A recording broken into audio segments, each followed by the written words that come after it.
Music's an important influence in our lives, but especially in the competitive sports world, you see it all the time. You see that swimmer coming out onto the platform with their headphones on, listening to music to get them psyched up for a race. And then you have that wrestler marching out to the ring to a high energy song, not only to pump themselves up, but to pump up the crowd. So maybe music can have an influence in the world of speed puzzling. Well, I'm going to take a closer look at that topic.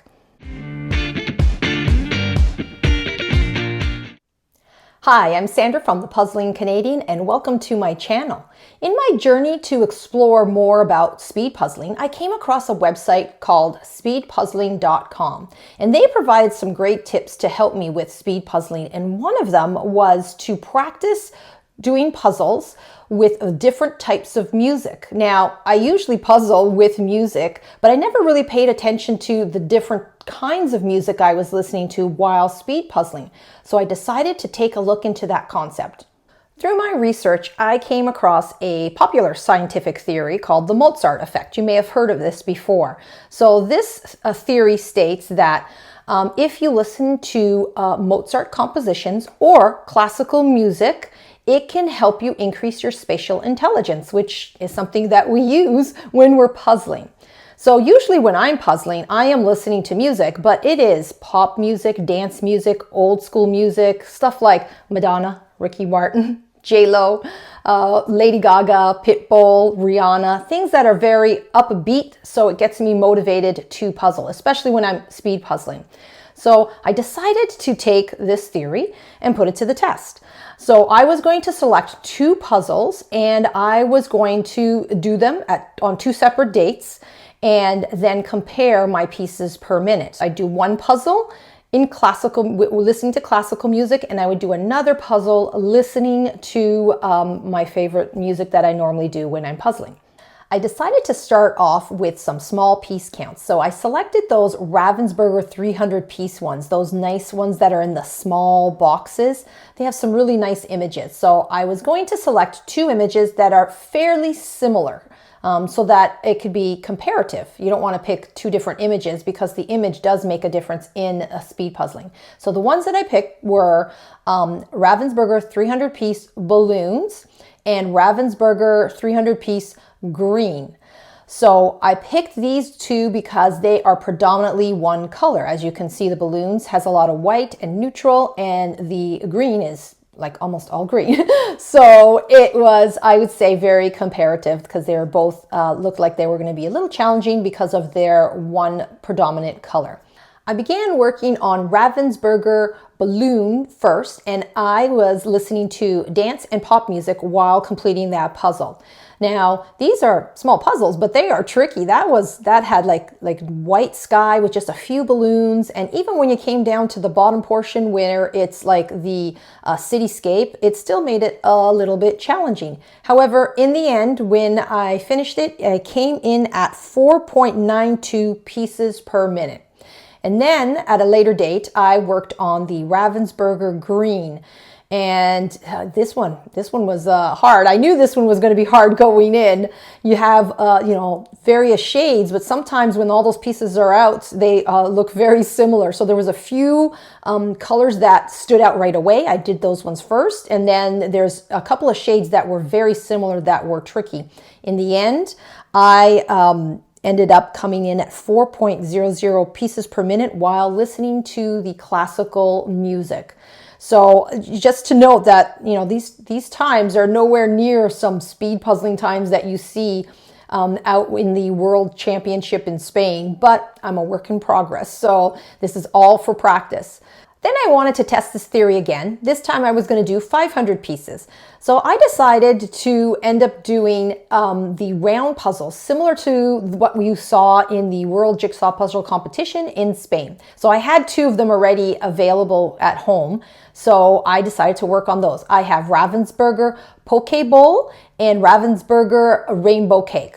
So I began working on the poke bowl first. Now, I used the strategies that I saw in Spain, and I started working from the middle outward. I just thought that would probably be easy because it's just, you're sort of like growing the puzzle. So I started doing that, and I don't do round puzzles that often. So this is tricky for me. I'm not used to it. My timing is nowhere near those competitive times, but I did enjoy working on a round puzzle, and I think I might have to do more of them. In the end, the Ravensburger Poke Bowl came in at 3.42 pieces per minute, and I was listening to dance and pop for that puzzle. And then I worked on the rainbow cake at a later date.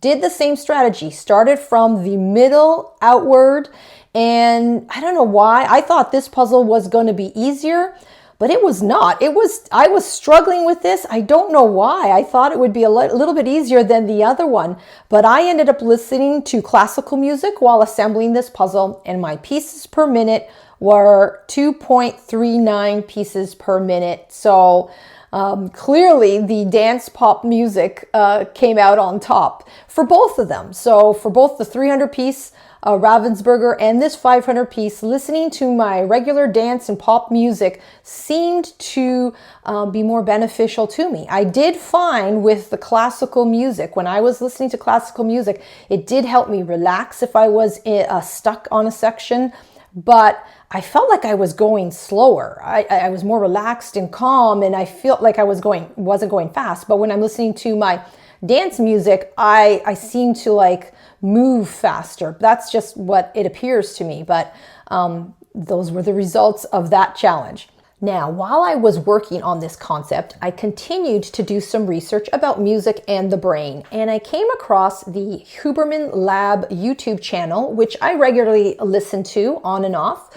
Very interesting, very informative. It is hosted by Dr. Andrew Huberman, and he's a neuroscientist and provides topics or discussions on many topics from the neuroscientist perspective.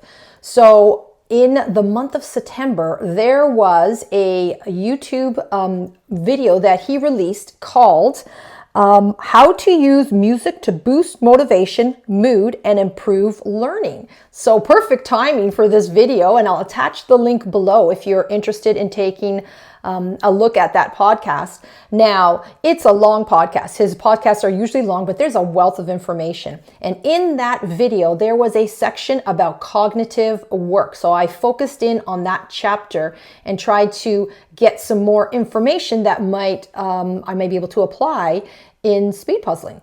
In this section, they delved into answering what type of music can you listen to in order to increase productivity. So Dr. Andrew Huberman came across some data that compared doing a cognitive task in silence compared to doing it with classical music, compared to doing it with music with lyrics, and then compared to doing it with music with your favorite songs.